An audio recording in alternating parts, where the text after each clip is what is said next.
want to talk about some concepts or ideas, and they are, even though they're in the face of many people, they kind of don't notice it because it happens so gradually that people miss it. Is this concept is much spoken in Islamic Sufism, and there is a lot of quotes, and I'm gonna go over some of them. It has to do with like toxic culture, or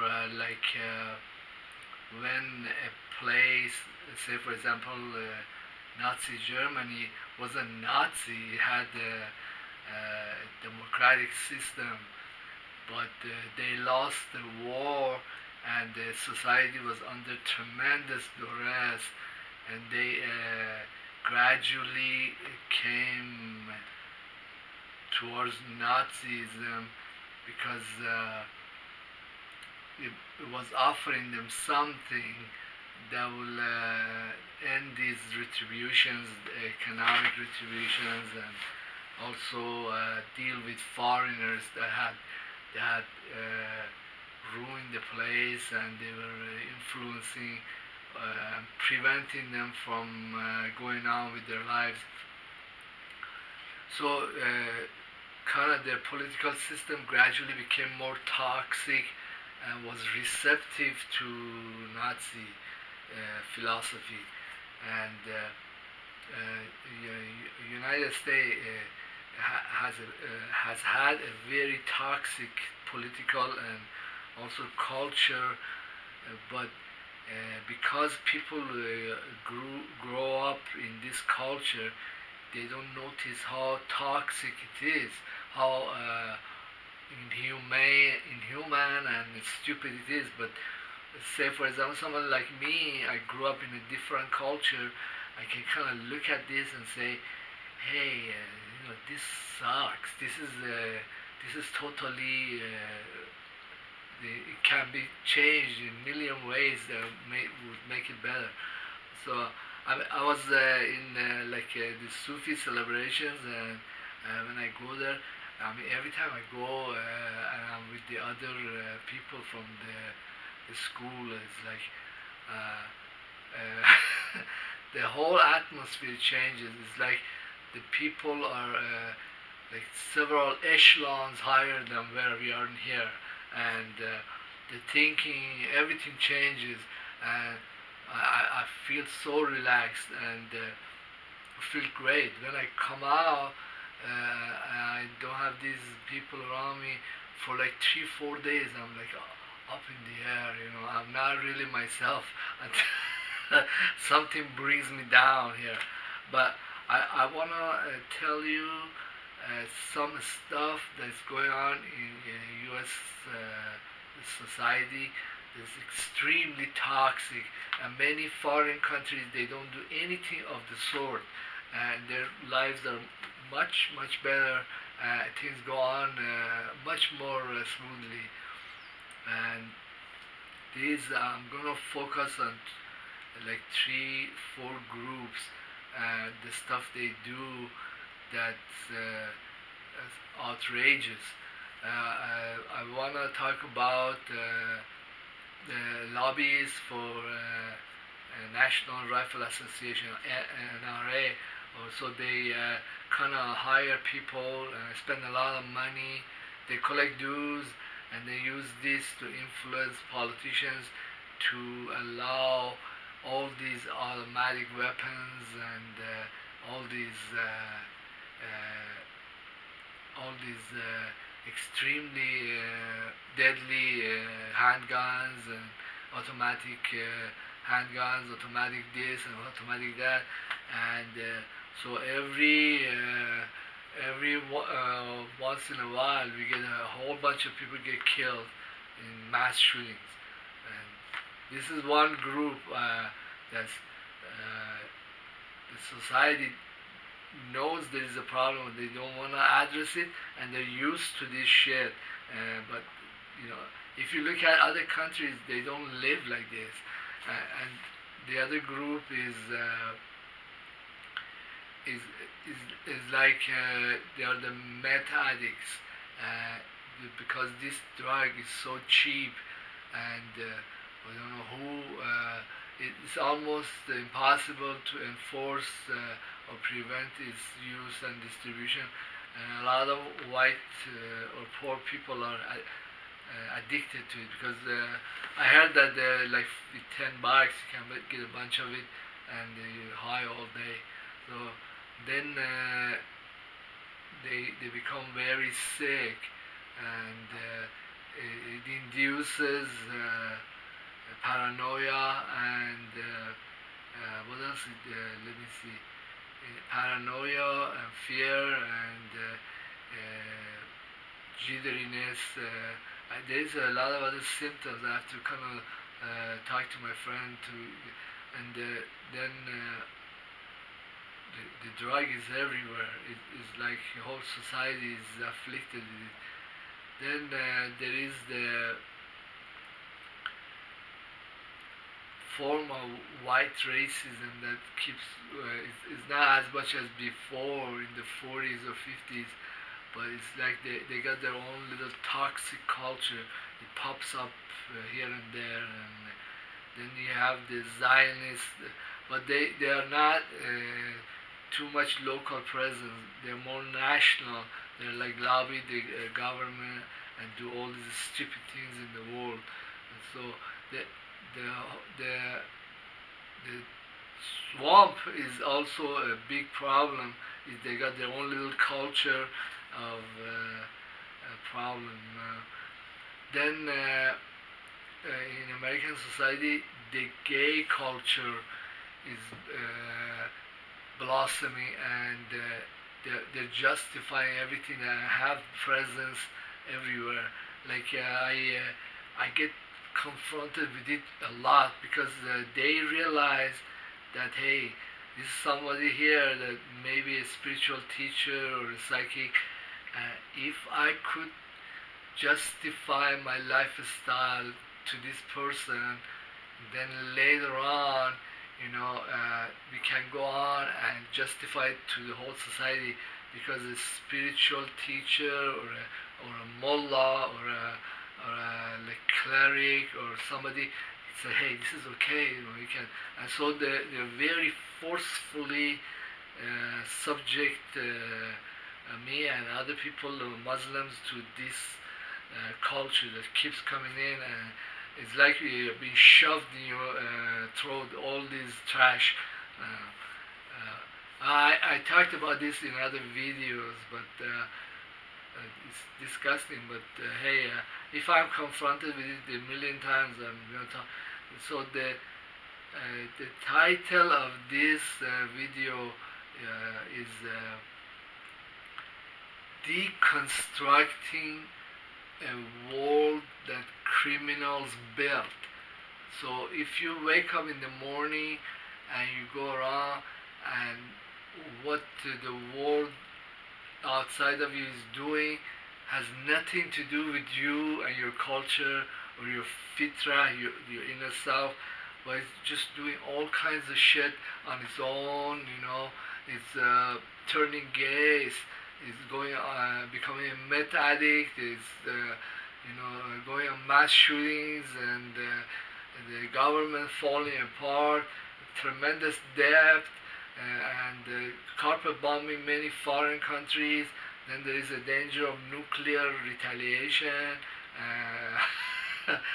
Well, this is exactly the world that the Americans have constructed. This world, it does not belong to me. If in now or in the future or after economic collapse, many people like me are the ones that have economic or political or social influence. I have the option of letting this world die, or not financing it, or not strengthening it, not pursuing it anymore, and let it just be, and not go along with it, or give it endorsement. Another way of looking at this is like, say you were a bank or you were a Federal Reserve and you had $2 trillion to loan and you wanted a worthy borrower. Okay, so what the Federal Reserve does or plans to do shortly is to loan this much cash to the US government. Well, basically what they do is print the money or create it digitally and loan it to the US government. Okay, but if I had a little brains in the central bank and I was looking at this and say, this is a fucking load of cash. Okay, are you sure you want to give this to such incompetent criminal establishment for them to pursue these ideas that they have been pursuing? Are you sure you want to do that? I mean, there is many things you could do with that much cash. That's a lot of money. I mean, just as a comparison, it took about $50 billion, which is I think it's a 1/40th of the money that the Federal Reserve wants to loan the U.S. government. That's 1/40th, like 2.5%, I think, of the money that is going to be squandered soon. Okay, so with that fraction, they made the BRICS International Bank, which all the countries are joining, like Russia or China. That you can do a lot of very significant things. Let's say you wanted to construct like a nice nano technology company, okay, that makes widgets using nanobots, okay. So how much cash you think would be a good start? I would say a very small fraction of $2 trillion, like maybe like $1 billion or $2 billion, would be far more than enough to do this. Let's say you wanted to get rid of all the nuclear power plants in the United States and Canada, okay, and instead construct these giant farms, solar farms or wind farms. How many billions of dollars?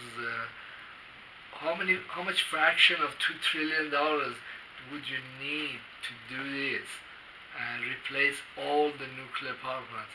I mean, the numbers are not with me right now, but they're all very much fractions of these $2 trillion. So the better thing to do is to let sick things die and be forgotten. Like for example, in the future, maybe many companies will not be doing so much recycling because there's a lot of materials are coming online, like graphene or materials that are extremely cheap but very strong or have very desirable properties, and making more of them is not a problem, and they can be degraded and thrown away without any kind of toxicity.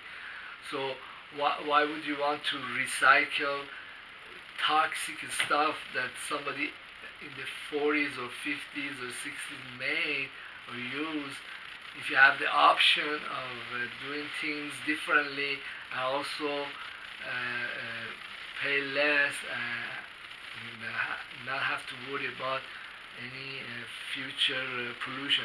I mean, I could extend these ideas into many areas, but the one that I want to go after now is the culture that these old institutions made, that are extremely toxic culture, that you could simply by not financing it, by not paying attention to them, by not using them, to let this culture die, to let it be replaced. Uh, well, the Sufi master had an expression. He said, no one can live in a house where a human corpse is rotting away. Like how when the human body dies, okay, and it's rotting, it emits an odor that no animal stinks that way. It's because the humans use and eat almost anything, and when the human body rots, the rot is totally unbearable. Okay, so by how can we live, use the money properly or in a most efficient way if we have all this stuff going on and we keep financing and perpetuating them? And wouldn't it be nice to let them die off and use the money for industries that are cheaper but better, use materials that are just something very biodegradable? I mean, nature constructs almost anything out of carbon, nitrogen, hydrogen, oxygen, sulfur, a little phosphate. You can build anything, just about. When I was growing up in our old time Tehran, we had a house. It was a really old house. They called them kolangi, like they're just brick and some roof beams, usually wooden. There's nothing fantastic about the house, and they use. It's not even connected to the refuse. They have a well. It's a shit well. It's just everything is contained in there. Towards the end of Shah's time, they had also water piped in, but there was nothing else. But in the house, it was built on the house that was before that. This was a house that was built on top of the older house, and also many archaeologists, when they go dig into the ruins, they discover that there are levels. This temple was built on previous temple on the bottom, and then as you go down on that one, it was built yet on another one, and so on and on and on. So the house had one side 2 rooms, and then there was a yard, and in the front of the house was yet another 2 rooms. On the right, the kitchen was like you had to go down the steps. It was like a little dungeon type. It was modified to be a kitchen. And then on the left, which was my room, we knew there is a room there, and there probably ruins or whatever from the past in there, but nobody want to bother to go and dig in there and bring all this shit out, because probably it's useless, or end up in a museum, but it disrupt your life. What I'm saying is, okay, so after the economic collapse that's going to happen in the United States, you're going to end up with a bunch of resources, like empty apartment complexes, empty office buildings, empty malls, tons of computers, office equipment, tons of people who used to work in these places are out of work, all kinds of restaurants that are barely functioning or one that are closed.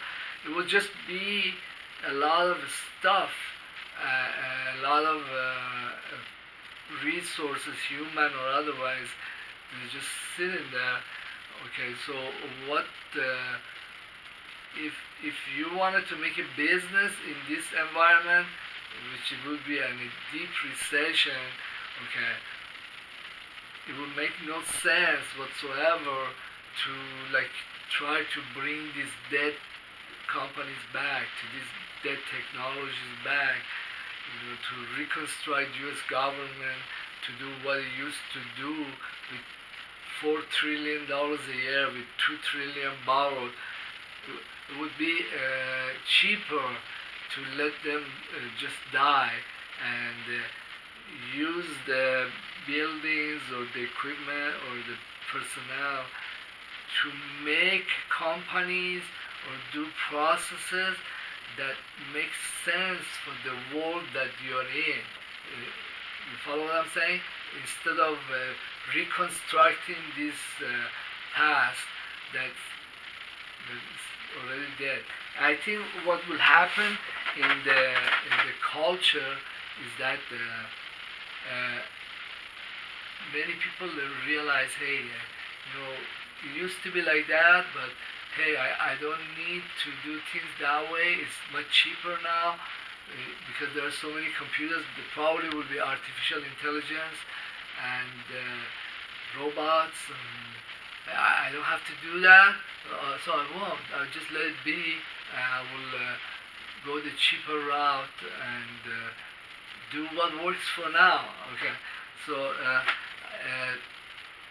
I think that it will also become like a lot of boundaries that the government has created between people. It will kind of collapse because it don't make any sense and it doesn't do anything for you. I think like this the tremendous position and glamour or aura the white male have, like they get the best job, they get the it will gonna fall apart. And people say, "What's the mystique about you? I could do that." I think the society will become more like very much on the level, and the culture also will reflect that. Will be much more grounded, much more down to earth, and hey, if these things can be done without all this warfare, we're gonna do things that way. I think a lot of stuff that's socialist, like basic income and more group living and thinking, will take over society. Maybe American, the future of American culture would be like a lot like Iranian culture. Just try and go along with each other and try anything as long as it works and doesn't cause a lot of trouble. Yeah, I'm in it too. Well, thank you for listening to my rant. And some of my stuff, you really need to have a lot of good education and smarts to kind of figure it out. And please subscribe.